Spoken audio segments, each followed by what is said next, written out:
Hello, beautiful people and fellow whiners, and welcome to another episode of A Little Something, the number two, Wine Abouts with your hostesses, Siobhan Camille. Hello. And Ty Michelle. Bear sips get real. And we whine while we whine about life, relationships, culture, and so much more. It is this here fourth Wednesday, so this is for the culture. You know, this is for this one. This one's gonna focus on Black America. Sometimes the culture we do American culture in general. This one is for the Afro-Americana. We're gonna talk about health. This one is, it's October, which is breast cancer awareness month. Save the tata, and domestic violence awareness. So we're gonna just focus on the breast cancer one really today. But we do want to say first and foremost, ladies, if you find yourself in a situation, gentlemen as well, get out, get help on the domestic violence thing. Don't go to jail unless you really have to. It's self-defense. Unless you really have to. Certain states don't recognize self-defense. Maryland doesn't. Well, then take them across to D.C. They do.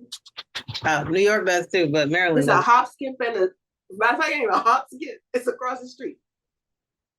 Yeah, if you down here by D.C., if you in Frederick, it's a trek. I don't know Pennsylvania and West Virginia's laws, but if you in Maryland... Oh, West Virginia, definitely. Home of the wife beater? Definitely. I don't know if there's... Y'all figure it out. Anyway, grab a glass of your favorite red, white, or rosé and join us on the couch. Hey, y'all, hey. I'm not trying to promote violence, but I am one. You hit me, I hit you back. Period. And yeah, I might lose, but I ain't going without a fight. And that's just who I am. Now, if you have got to the point where that is not your spirit and that is not your story, then yes, please go get some help. Like, leave. Get your bag, get the cash, and leave. Okay? Make proper plans and preparations. Do it safely. Take the children. Some people think differently. Take them with you. There are plenty of hotlines help serve domestic violence help services in the whole 9 yards. If we find a few, we'll leave them in the description box for you. If you're looking, domestic violence is a serious thing. I think at some point we all have, not all, I don't want to say that. Most people have been in some type of verbal or physical abusive relationship, unfortunately. So just get the help that you need. There are plenty of resources out there for that, as we stated. We'll fight back. Y'all seen Enough? That was a good movie. I learned something. Me and my best friend, we got our best friend phrase from that movie, because her best friend had theirs, and we were like, "Oh, that's hot," and so we kind of took that. So now we have our own little phrase from that movie. So that was like one of my first trips to Baltimore. Like this whole thing is all memory for me. There was another movie. The one with Sanaa Lathan and Michael Ealy. I learned some stuff in that one too. I don't remember the name of it. But Morris Chestnut was in it. He was the stalker. It wasn't Fatal Attraction. Hold up. Y'all know we don't get all the info because we gotta know now. Because we're here. Here we go. The Perfect Guy. Yes. The Perfect Guy. Because I saw that on TV like maybe last year, and I was like, oh. And yeah, I appreciated the cop in that movie when he was like, come with me across the street, let's get some coffee. And she was like, I'm sorry, sir, what? I'm telling you, my dude. He was like, I can't tell you this in a police station. At a police station, or I can advise you as a police officer. As a police officer. What I am going to say is, here are the laws and legalities. Take this and do with this what you will. Yes, as you see fit. Here are some of the options available to you. you make the informed decision that you make. Oh, yes. There are movies, there are whole TV shows. I know Law and Order SVU has had a bunch about domestic violence as well. That's how you learn a whole bunch of stuff about the laws, at least in New York. At least in New York. At least in New York. And I'm from New York, so it helped me out. I also learned, and I feel like I should advise, and I told a couple guys this, whether it be good or get bad, but they didn't know, they seemed shocked. Ladies, be wary that the little eye drop, the silicone, saline eye drop in alcohol is a roofie. Yes. A lot of people don't know that. And it's not going to be as detectable, especially if somebody's like walking around with dry eyes. You know what I mean? Like the commercial, like dry eyes is a thing. But those drops can become a roofie. I just feel like I should advise women of what to look for because we are talking domestic violence. And since that, while that is not the focus of this episode, as she said, it is very important. So here you go. Yeah.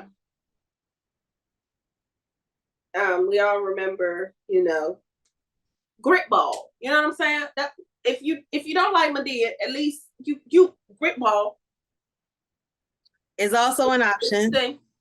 We have options, y'all. There are options. I'm just saying there are options. Do whatever is best and safest for you. Okay? Ow. I'm sorry. I'm in pain right now. I've been working out, so my abs are like different. Okay, so as we wrap up this month of October, our pink wines that we have had, this has been a very pinky monthy. We're gonna jump right into the popping grapes experience. I know we went on a tangent for a minute, and we'll probably do that a few more times in this episode, but you'll love it. And if you don't, just skip over to the next part, and hopefully we don't go on another one. So for my popping grapes experience today, I have Castello del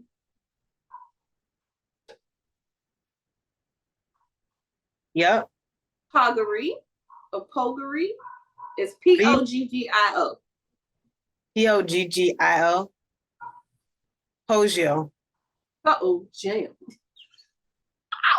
Poggio. It's Poggio. I was like, yeah, what? Castello de Poggio. Yes, the Poggio. It's Poggio. I added some letters.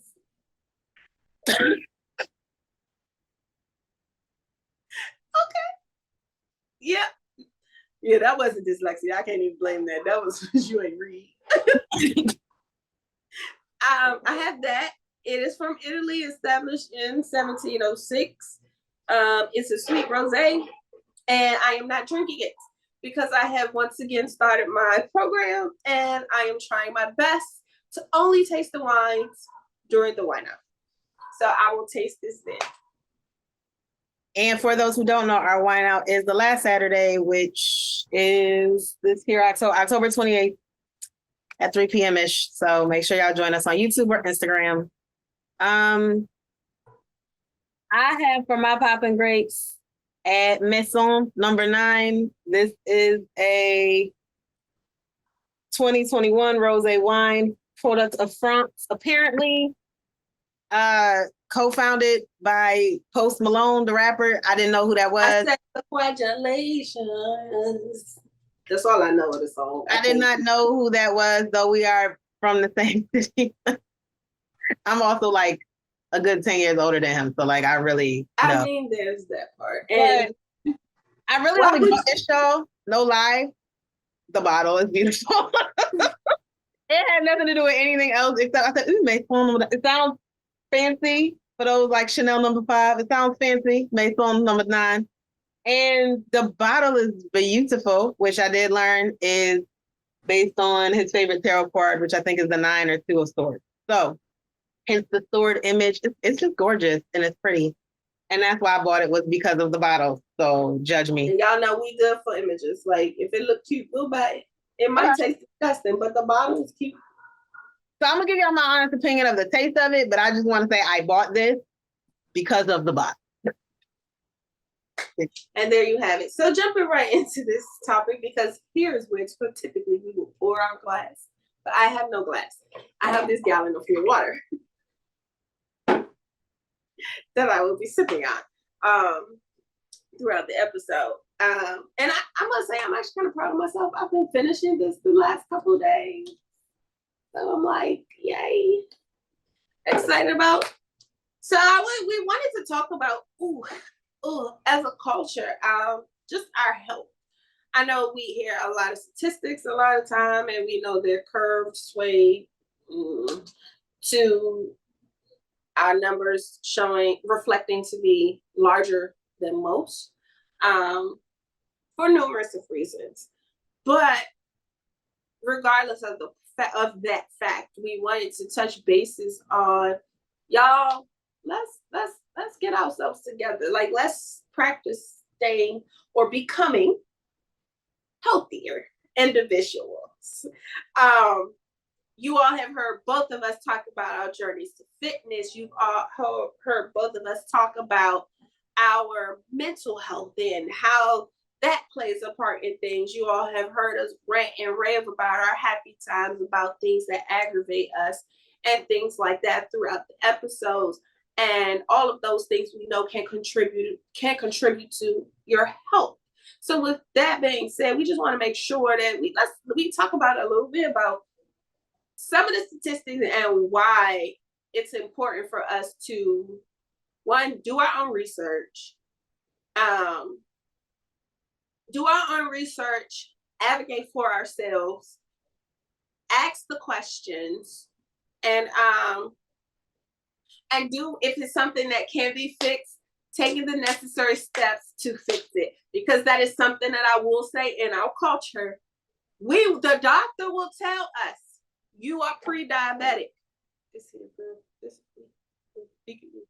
And I go, oh, okay. And did nothing. Didn't change what I ate.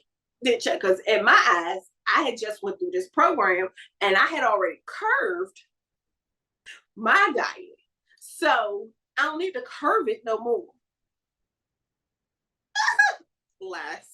Which is why I put the weight back on. So, and again, using me as an example is why I say us, because I know I am one of the us's that do that. We will be told something like, hey, you have the flu. You need antibiotics, rest, and let your body heal, and take Motrin. We will go home. Before we go home, we will get chicken noodle soup, ginger ale, and some crackers. Put some Vicks on our feet after taking a shower, and socks on, wrap up in pajamas, and say, I'm gonna sweat this shit out. Yeah. We are culturally disposed. We are culturally predisposed, I think, to try to find more natural solutions. Because which of is not a bad thing. It's not. However, it's really not. However, sometimes yeah, that antibiotic might help you get over it a little bit more faster. Yeah. So we usually don't post statistics. And I did for this one because I trust health statistics more than I trust social statistics, because they're definitely manipulated. But health statistics tend to be a little more factual. So for Black women specifically, 34, this is what's interesting. 34% of American population as a whole, does not trust doctors. And honestly, y'all, COVID didn't help that case. Let me tell you. Oh my goodness. Oh my God. COVID, we not going, that's a wine. That could be a whole nother wine. Oh. Just in general, the whole COVID situation did not help people trust the medical industry at all. At all. Period. Let's be here honest. Let's be here honest. If you had trust for it by the end of COVID, you ain't know. You did not trust these people. You was like, I'm gonna take my chances. You didn't trust these people. You did not. Nope. So First, I want to say, and I'm going to tell y'all where I get this from, because what I hate is on social media, y'all know, people will start throwing numbers and percentages out with no sources, or you pulling stats from 7 years ago. Bruh, the numbers have changed since the stats you are citing. They've been changed.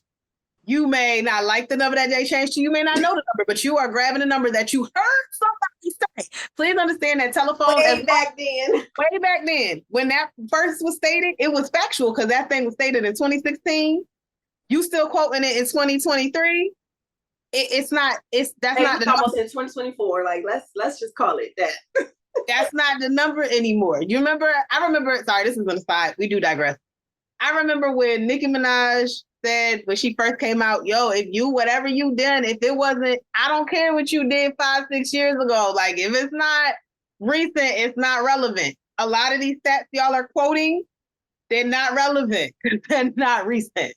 What have you done for me lately? Like, I need for us to lately, thinking about you, like that type. You know what I'm saying? Lately, have I told you? You know, when you hear that lately, that 6 months lately, that you refer to in your mind when you hear that song, that lately is what we talk about. Okay. And what's crazy is y'all will talk about fashions being, that's so old, that's so last year, we don't do that anymore. But y'all pulling stats from your grandmama's age. You pulling stats from your mama's heyday. But you can't wear sneakers from 6 months ago, but you pulling stats from 12 years ago, baby. Baby, hold on. Hey, baby. Make it make sense. Make it make sense. So this here is from the Pew Research Group. The date on it is April 7th of 2022. Okay. Among Black women, 34% say their women's health concerns or symptoms were not taken seriously in interactions with doctors and other healthcare providers. Black adults at all family income levels are about equally likely to report having at least one of these experiences. So it's really not even about money. Like, I don't think money is I don't think socioeconomics are valued the way that they should be. When we talk about race and stuff, everything is either black or white, and it's not. A rich Black person's experience versus a middle class versus a poor, someone impoverished, different, and we usually just classify as race. But it is very telling that regardless of socioeconomic status and standing, Black women and Black families do not feel heard. And I think that is part of why a lot of it is we either don't go to the doctor at all, or we don't believe what they're saying. We don't believe what you're saying. So it's like, I heard you with this chemical, and that's the other thing. With these pills and these chemicals, you're not listening to me and my pain, and I won't even get into pain. But for anybody who knows the basics of Black women in pain or Black people in pain when it comes to the medical industry and how it's overlooked, because there's still the belief in this year, 2023, that we are indeed superhumans. We are not, and do not feel pain. We don't feel clearly, 34% do not feel they are hurt or feel that they are overlooked or what they're saying is not valid. And I know I have definitely experienced that. And I have experienced that too. I definitely have. A lot of you have heard myself talk about my personal journey with endometriosis, adenomyosis, I might be saying that wrong, and PCOS. PCOS, I was told when I went to the hospital that I had it once a cyst actually ruptured and caused a whole bunch of issues. So that's when I found that out. Crazily enough, doctor said I probably had that before I had my son, but who would have known? But more directly to the case of endometriosis, I told my doctor, I think I have endometriosis. My doctor told me, oh no, you don't have that. I let her know my symptoms. She told me, oh no, it's fine. Well, because you have PCOS, we're going to give you this birth control. I don't like taking pills. One, I'm not that responsible. Not responsible enough to take a pill every day. That's at least at that point in time. I don't want that. I don't need that. My husband and I, at that point in time, were trying to even think about maybe possibly considering extending the family. So, and that was literally my words to her. I don't want that. And she was, oh no, it's okay. So I took the pills because I was supposed to relieve some pain. Took the pills to the point where I couldn't get the prescription no more until I was going back to the doctor. Like, it was like 2 years. When I finally went back to the doctor, I literally went in with the disposition and attitude of, I'm just here to get a refill, because at that point, I didn't have the symptoms that I was having. So yes, the doctor listened to my symptoms and gave me something that'll help that. And I was like, okay, cool, that's fine. But I had to go back. I didn't feel like going back. And because I didn't feel heard or listened to or like truly heard at that initial appointment, I didn't want to go to the follow-up. So I understand that. However, and this is why I say we have to learn to advocate for ourselves in these situations. Even with the disposition that I had, the doctor that I had at that point, the doctor that I currently have now, she literally, and I tell anybody, this was a godsend, because I was like, oh yeah, I'm just here to do this exam and get my refill. And she was like, okay, well, tell me what you're experiencing. And I was like, no, I don't want to tell you anything. It's all in my record. It was still, some symptoms were still the same, but the pills help. Just give me the pills. And she was like, okay, well, that's fine. We'll refill that, but let's talk. She literally forced me to tell her, because that's how tight-lipped I had been going through all of this for 8-9 years before I got married. So I didn't want to hear this. I didn't want to talk. And I understand how frustrated we get when we don't want to talk. We don't want to say this again. Nobody's listening to us anyway. Who cares? Why should I go? I get it. But there may just be that one. And I'm a testament to that. That will take the time to listen. And from that, my sister will tell you, my husband will tell you, we were so speechless as to the other options that were available to me that would help some of my symptoms. Now granted, she did do the birth control again because that was something that really helped, but there were other things. There were therapies that I went through. There were other appointments, other things that she went and had me go to. Granted, yes, do I understand time off work is a thing? Yes, but figure it out, y'all, because think about it. Yeah, that job is going to keep going with or without you. And there is only one you, and nobody can replace you and your family. So take the time to get you together. And that's what I learned in that experience. I'm not going to hog the episode with that, but I just want to share that so that you understand. We have been there. We understand the feeling, but we also know what learning to say it again, learning to speak out loud, learning to speak up, even when you truly, honestly don't want to. You just want to do the bare minimum just to get by and keep going on with your life. You know what? God, you can heal me, and that's that. I get it. And I'm waiting for that miracle when God can literally be like, but this doctor is who I'm sending. And that's the thing I was going to say to that is, do not be afraid to get a second opinion. Or a third or fourth.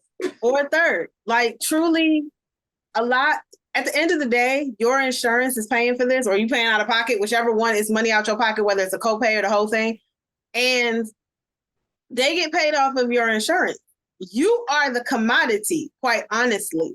And if there's one doctor where people keep going to them one time and they don't ever return, hospitals, clinics, whatever, are going to have to take a look at that doctor and say, what's going on? Because it's also a business. The health industry is a business, and they will lose that good old money. And let's be honest, slightly more than your health, if not more than your health. That's what they care about. So speak with your wallet. Like, we know how to do that from the days of the bus boycotts in Montgomery. We speak with your wallet. All of these, cancel them, black them out. We don't black, Fridays, Tuesdays, Mondays, we don't shop.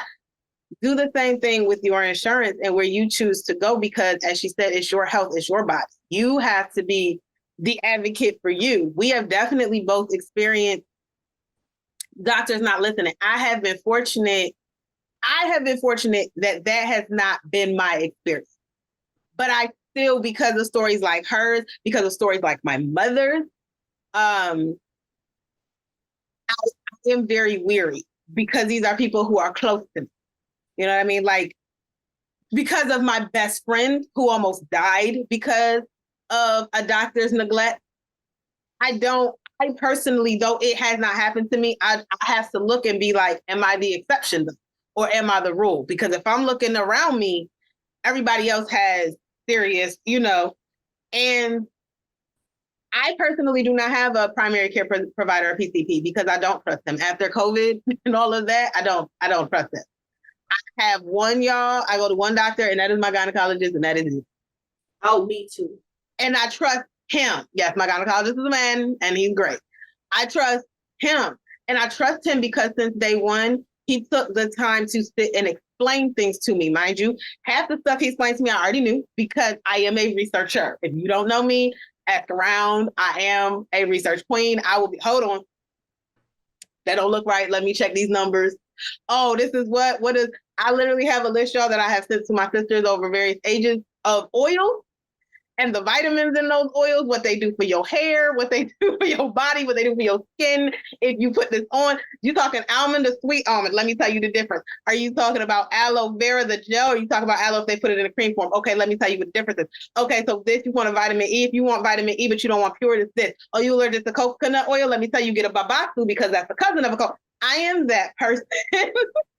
So half the stuff he told to me, I already knew, but the fact that he was taking the time, I appreciate it. The other thing I appreciate about my doctor is he listens to what I want. And I understand that there are also times where medically what we want and what's good for our health may not be the same thing. Mm-hmm. But it is important to have someone who is listening, who can have that dialogue, that exchange of it is your body. And so you ultimately have the choice and decision. But my advice to you would be this. This is why. And that's the other thing, explaining of why. Y'all, on a personal level, I've had an obscene amount of IUDs, okay? Just obscene. To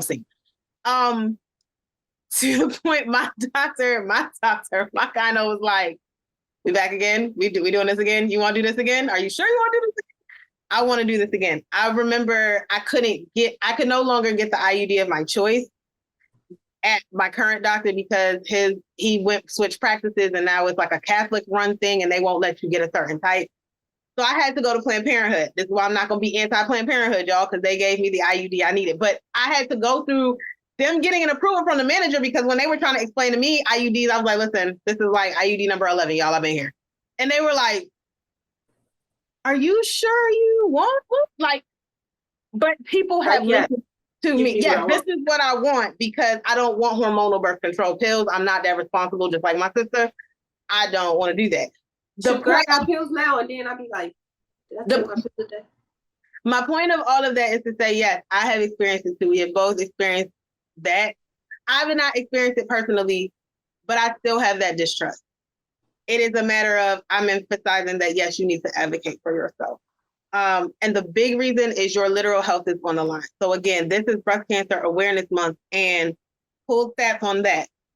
The crazy part is Black women are the most likely to die from breast cancer. Now, mind you, we also tend to get the most aggressive forms when we get them, but we are not the most likely to get it. Like it's a funny thing. And I was surprised. We were surprised. We were. Yeah, but we're not the most likely to get it, but when we get it, we get it. It's one of them things like, when we get it, we need to attack it as soon as early detection is a must because we do tend to get the ones that be like real feisty with us. But I think that's because we're strong, and the weak ones, they won't make it. So the strong, if they come in, they gotta come hard. So this is from the Susan G. Komen website. We will put the links in the description for those who want to educate themselves on this. Breast cancer incidence in U.S. women by race and ethnicity from 2016 to 2020. Okay. The number of new breast cancer cases per 100,000 women. White women had about 136. Black women were then 128. American Indian and Alaskan Natives were 107. Asian and Pacific Islander were 106, and then Hispanic were 98.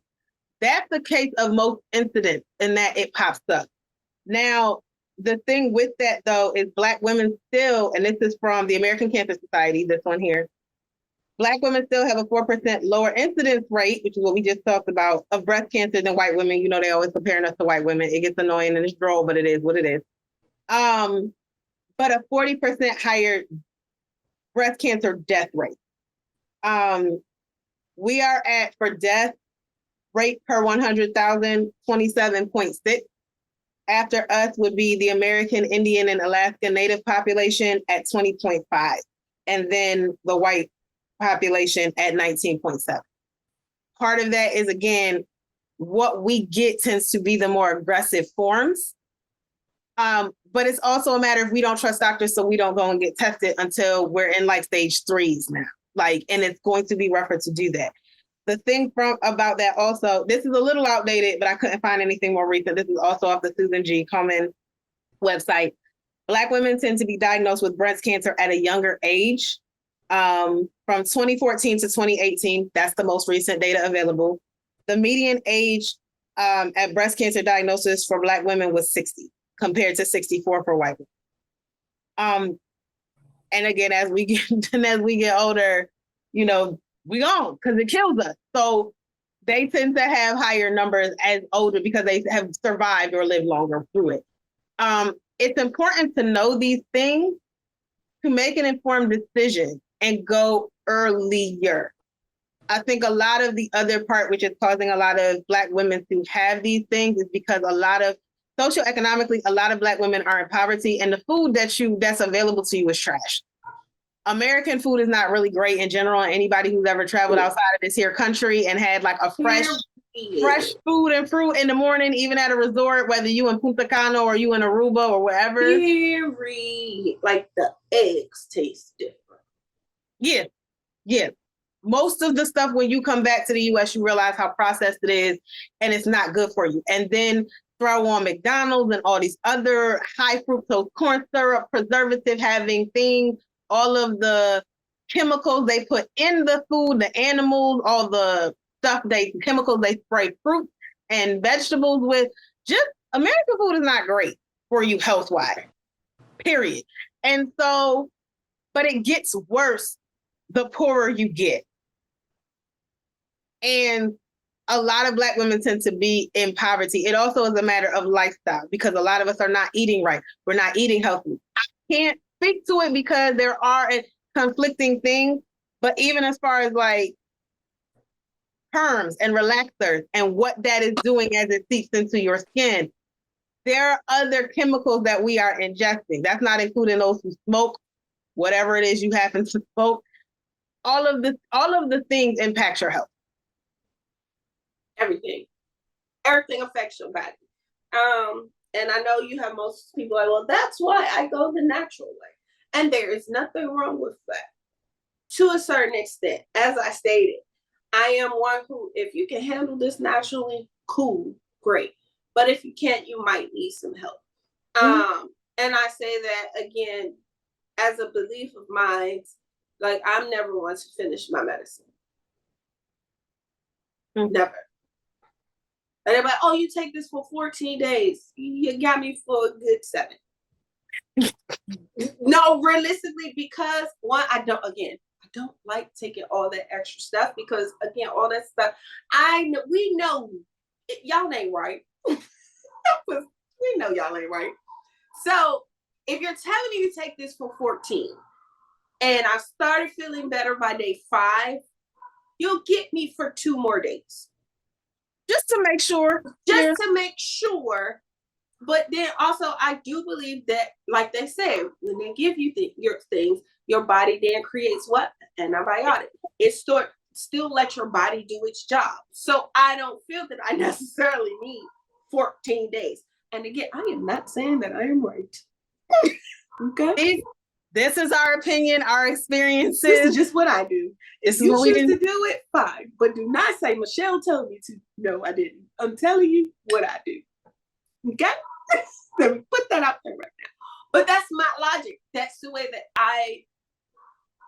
that's my medium, because I had one parent who was definitely, okay, what the doctor said, do what the doctor says, X, Y, and Z. But that parent also had a lot of health issues growing up.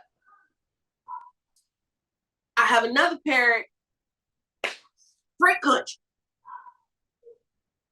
Like straight country. So they didn't always agree. So for me, this was a medium. And the medium tends to work for me for the most part. Also, again, this might not be the best practice either. I'll save it until the expiration date. Like if the expiration date is like a year from now, first of all, that's questionable. Why is this medicine lasting a year? But okay, the medicine's a year from now. If I feel like an itchy throat later on, let's say, example, if I had strep throat, I didn't take all my medicine. They say it 15 days. I did 10. I still got about 5-10 pills left. Let's say the next winter, I get a little itchy. Guess what I'm saying? Because that's early, because that's going to knock that out real good. My mentality does not necessarily mean it's right. I'm not a physician, so I'm not telling you to do this. I'm just telling you what works for me. And that's the thing of it with anything and everything. You have to do what works for you. You really have to do what works for you. And in health, relationships, just life in general, you have to do what works for you. I'm going to tell you part of why I don't trust doctors. And it's to the point of do what works for you. I had to get surgery some years ago. I'm not gonna say the hospital, but it's a prominent one in Baltimore that's got a lot of questionable history with it anyway. I had to go get a surgery. My best friend was there. Great. I was ready to check out. She said, well, you got to go fill this prescription for oxycodone. Why? I don't want that. But I don't want that. No, I don't want it. And she was like, they won't let you leave unless you fill the prescription. After that, yes, they will. I'm out. No, they really won't. They really were like, oh, no, you have to fill this prescription. Why do I have to fill the prescription? I don't want it. I'm not going to pay you. Well, no, you have to fill it. The oxycodone, fine. I sent her to go get it because I'm getting my stuff ready and my whatever. We go fill this thing. I get home, I flush it. I did not want that. I went to the store and I got me some Motrin because all up until that point, whenever I had a problem, I was in pain. Motrin did that. Okay, I tried Advil, I tried Tylenol, I tried Motrin, and Motrin was gonna work. We were gonna stick with that. The reason I was like red flag is because all up and through this hospital as well is a bunch of therapies and practices and coding addiction help desks and clinics.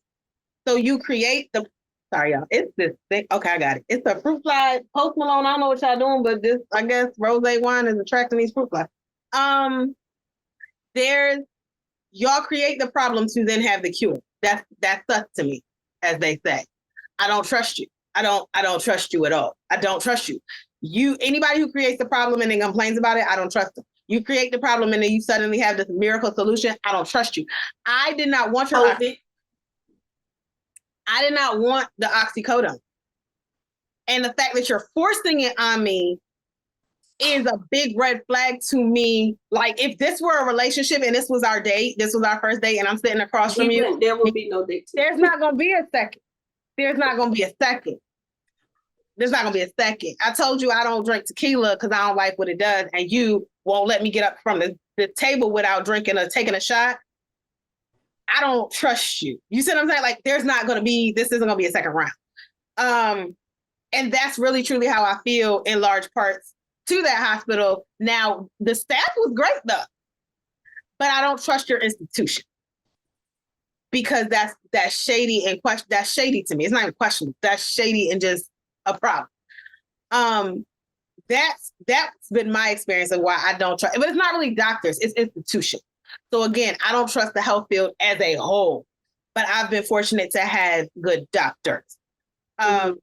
But to the point of you have to do what works for you. They force these pills in my hand. they could not force them down my throat. Exactly. And I remember when I went to my follow-up, and it was an intern. He was cute too. And he was like, how's this going? Whatever. Asked me about the oxy. I said, oh, I didn't take that. He was like, so he was like, wow, you that strong? I was like, I really don't do pain well. Well, what did you take? I took Motrin. That's it. I was like, yep, that was it. And he was like, wow. Now, the downside to that, or the other side of that, I think is part of why people think that Black women, since we're talking about, but Black people in general are superhumans. It's not that I'm a superhuman. I just don't trust you. So I was in pain for so I'm going to do what I know before you give me something that I know for a fact has other side effects that I don't want to be a part of. I know this over here is a safer choice. It's not that I wasn't, and it's a matter I need us to understand. It's not that we don't feel pain. It's that we're willing to. It's the willingness to endure based on, and I mean, that's what our parents did right during civil rights. It's the willingness to endure for the greater good, whether that's your personal health or the community at large. It's the willingness to endure because you see the promised land, or because you like, I really don't want this. Like, I really do not want a codeine addiction. So if that means that for 3 days, or possibility. So if that means for 3 days, I'm gonna be real uncomfortable. That's 3 days out of my life. But guess what? My life is years. So I can take these 3 days of, oh my God, popping Motrin to just subside it, because I don't want to be, because the other part of that, pain is a natural alert system. And you need it. I don't want to dull that. I don't necessarily want to dull that at all. When I say it hurt, I need you to understand it hurt. That's why I don't like the phrase people like, oh man, that first of all, I'm a woman. That's one. 2, if I'm expressing it, then it hurts me enough for me to say something. I'm a woman, but I ain't no punk either. To a certain extent, I'm a punk. No, I tell you, I am a punk for pain. Like I don't do a lot of pain. However, I do know what it is to push through pain. But there's a certain level and a certain point where I go, okay, I ain't pushing through this. Yep, we went, it wins. We got to fix this. Something else has to be done. So let's get that and understand that. Case in point, you don't want to be fat. Me, not everybody. I'm not talking to y'all. This is not me body shaming, so shut up. I don't want to be fat. I don't want 200 pounds. So now you got to go through the pain of not being able to laugh because you did crunches and caterpillars the last 2 days. Okay? But I would rather do that than to go, at least for the time being, go get a surgery. Well, now I got all this shit hanging out. Or all of the that, or even all of the rest that come with it. Or even all of the rest that come with a surgery anyway, because there's recovery time. You could die under the knife. There's a whole bunch of other stuff. It's a matter of, a lot of us weigh pros and cons. And that's a lot of what life just is in general, right? Like we weigh the possibility of, if I take this pill, what's gonna come after? Do I want to take that risk and the side effects and all of that stuff? No. Because I know what Motrin gonna do. Period. I'm gonna get it. And I wake up in the morning. And it's sad to say that, there are some doctors that won't listen to you. Case in point, I had a doctor. I was in the doctor's office, in the hospital. I told the lady, the little thing they put in the IV to like clear the IV. I am very sensitive to that. So I can literally feel it in my nose. I taste it. It makes me dizzy. It makes me drowsy. And the lady's like, you okay? I'm like, that always gets me. And she was like, nobody feels that. I feel that. I'm going to tell you that. So that's that. So don't say nobody, because I am somebody. Hello. Romans 8 declares unto me that I am a child of God. I am an heir. Okay, I'm not even going to go there, but I am somebody. Okay? So don't say nobody. That's 1. 2, yes, I feel that. Then they tried to give me, they said, oh, well, you can take this Percocet. I said, no, I can't. Yeah. Yes, you can. I said, no, I can't. I can't take that. Oh, well, are you allergic? No. I know what that does to me. I cannot take that. The lady gave it to me. When I say I was the most loopiest I ever been, like I was shaking you with a thought I was some type of an addict. She was like, are you sure you're not allergic to this? I said, I'm not. I don't take medicine. It takes nothing for like those stronger prescriptions. I will be loopy for weeks. You cannot give me that. She literally had to cut the Percocet into like thirds because I had to take it because of the severity of the bacteria infection from the cyst.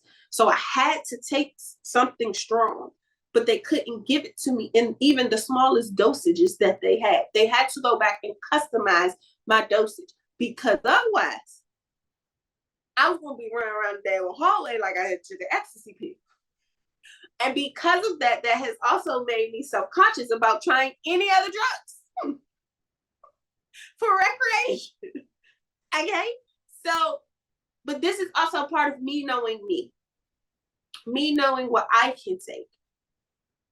I need for us as a community to understand what we can take, what we can't take, what we will take and what we won't, and to speak loud and proud of it. And it's okay. You're not the only one. Don't let somebody tell you that nobody feels it or nobody does this. That's not true. When they tell you that, they are going off the average. And honestly, the average, because of the people that they have that are willing to do these trials and all of that, tend to be Caucasian. They are, and I am not one for racial superiority nor inferiority. I do not believe in that, but I do acknowledge differences.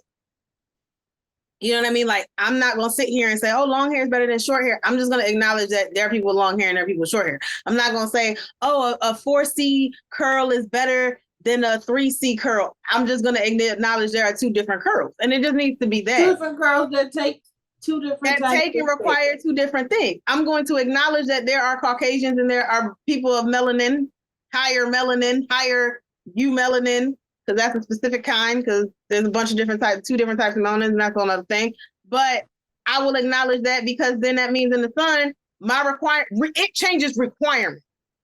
That does not mean hierarchically better or worse. To that point, a lot of the stuff that people are going, oh, that's not common, that's not common, that's not common.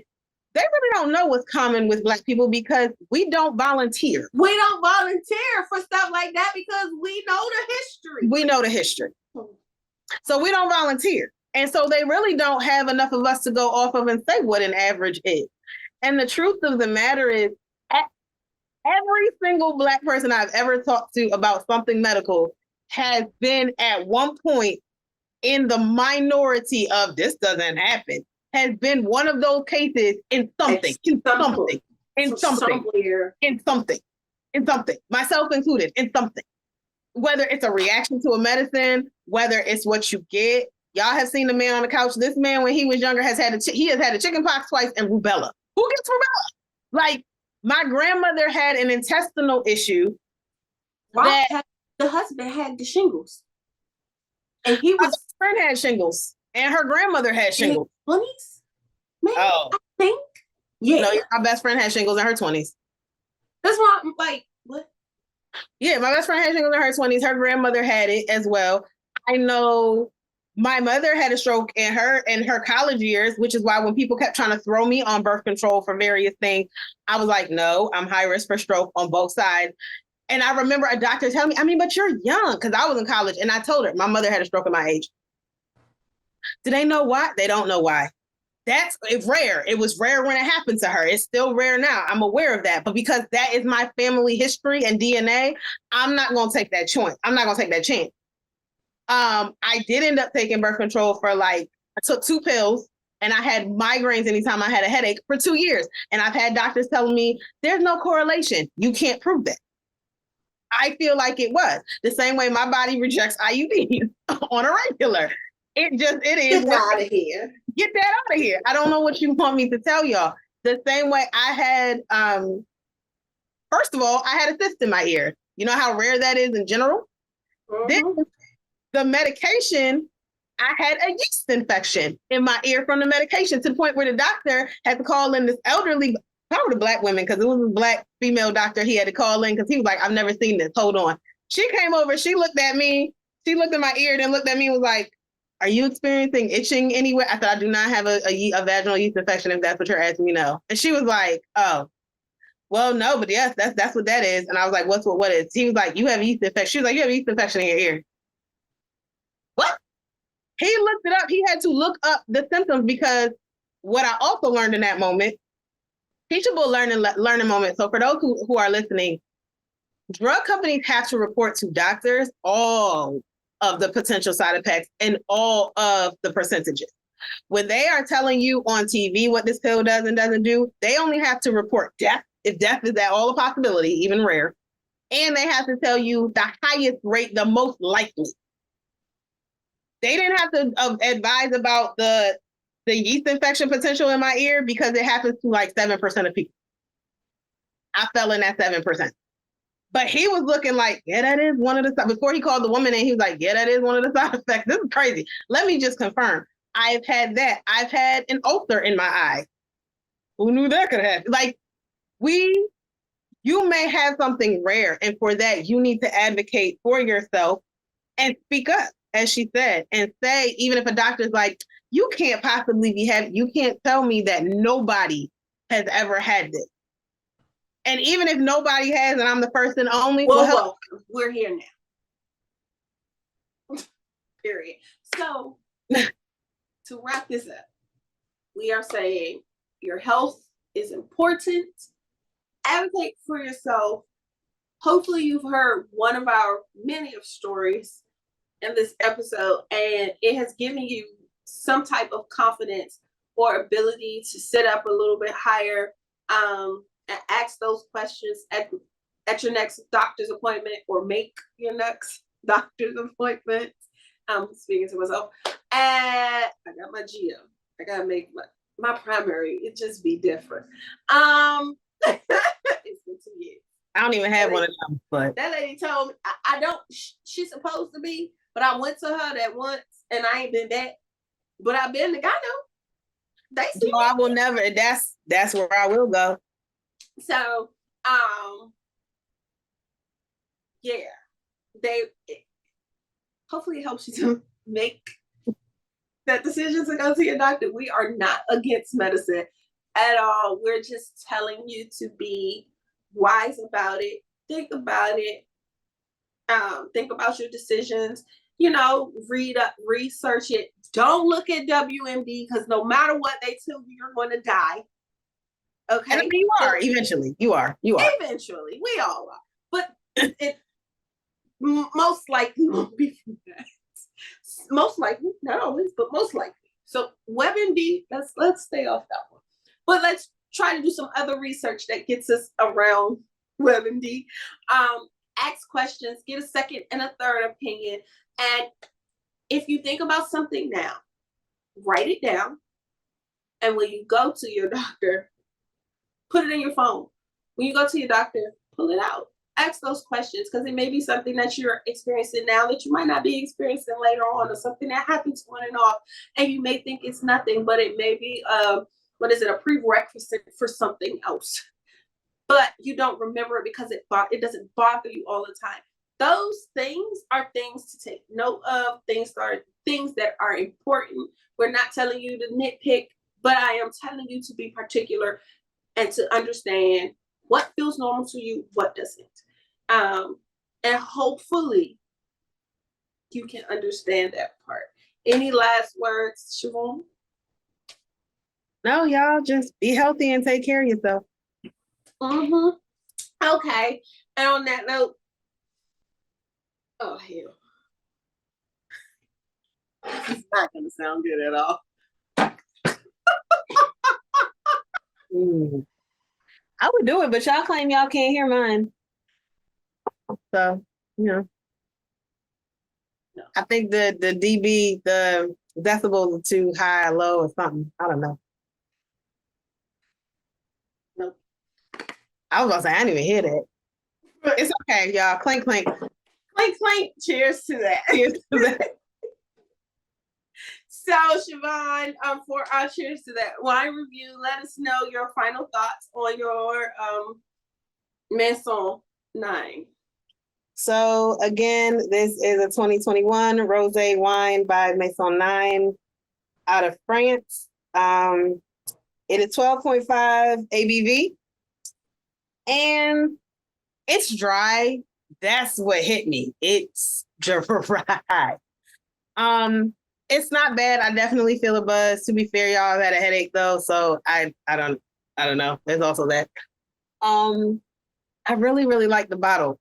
I really can't speak to the taste because I don't know. Like, it was okay. I'm not a big rosé fan. It's definitely a drier one. I could see this. I also don't think it was necessary. Although it's been in a refrigerator a long time, I'm not sure if it was chilled enough. It was better chilled than the more room temperature it got. It's lighter on the palate, but it's got not a bubble, but a fizz. Like it's definitely light. It sits. Like, it doesn't get down. It sits high. Okay. Yeah, it's not bad. It doesn't really. It has like I don't know if that's a clove smell. I don't know. I'm not good with those type of smells. The smell to me was just like, it wasn't one of those where you get the aromas and you go, ooh. Wasn't one of those. It was just kind of like, oh, okay, it's a rosé. Okay, it's a rosé. Yeah. There. It's all right. It's not something. How do I put it? I would think this as a table wine, like one of those things where you sit on the table. You know how like your grandmother had the candy dish. It's a table wine in that it sits there. Somebody will come and drink it, and they won't be like, "Oh, this is disgusting," but they won't be like, "It's great." It'll sit long enough until it's gone. I don't think if I had a party knowing the people I know that this would be the rush to. But it's okay. I guess the sword makes sense because it's real step. Like, it's bitter. It's there. I'm going to give it a 2. Okay. It's not something that I would necessarily get again, but again, if it was on somebody's table, I'd be like, oh, okay. I think this would be good or better with like a fruit in it. Like, if you put like a strawberry type of. If you put a strawberry, I know you can't, but if other people put a strawberry. I can put it in liquor and drink it. That's how I know it's the stuff they grow it in. Because I can eat them dry. I can eat dried fruit like raisins and all that. I could do it. Well, not dried though. But if you got like a nice big plump strawberry and you set it in your glass and you pour this on top. Yeah, the alcohol will kill all that. Okay, well, if you do that, it would be good. I think you need a fruit with this. This would go well with fruit. I will say this. It's a light enough that the fruit weight is going to be what you taste and it's going to help it. And I think depending on the fruit you have, like, I would lean to strawberry for the sweetness because to me it's a little dry. It's a little too dry. Maybe a peach. Maybe a peach if you're into peaches. Just like if you cut like 1 or 2 slices of a peach and put it at the bottom of the glass. Maybe even an apple, but an apple is going to bring out the citrus bitterness because there is, even though the apple is sweet, that crisp of the apple. And orange is definitely, you're going to get all of the citrus bitter out of this thing. So whatever, but I would recommend this I would recommend it with fruit. A berry, maybe. A berry would be better, or something in the peach family. Like an apricot might be nice. Apricot, plum. Yeah. Something in the soft round fruit. Got it. Okay, well, that's good to know. I can't wait to taste. That's what I was trying to say. I can't wait to taste it on the 28th.